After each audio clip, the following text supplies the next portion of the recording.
Mamãe, eu estou com muita dor no estômago.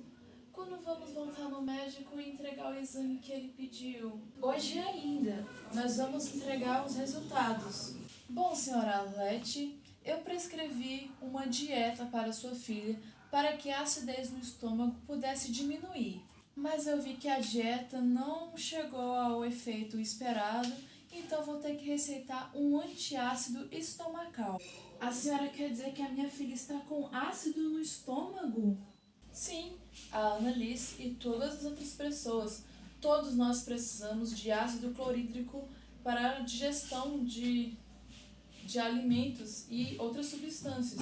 Mas se o ácido é necessário, então por que a senhora está receitando um antiácido? Esse remédio vai retirar todo o ácido no estômago da minha filha? Não, o antiácido possui uma substância alcalina que vai retirar o excesso do ácido que estão causando dores no estômago. E como isso acontece?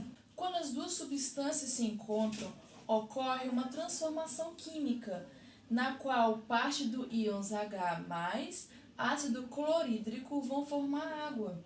Como eu posso entender isso melhor, médico? Os químicos usam modelos explicativos de como funciona essa transformação.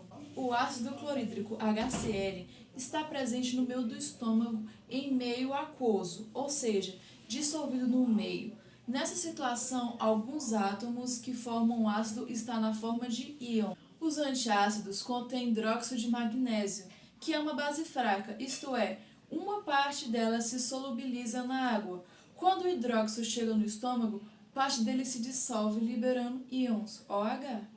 Além do íons H+ e OH, existem também os íons cloreto C e L, que magnésio, presentes no meio e fazem parte da reação de neutralização. Quando o ácido se combina com a base, como no nosso estômago, está ocorrendo uma reação de neutralização.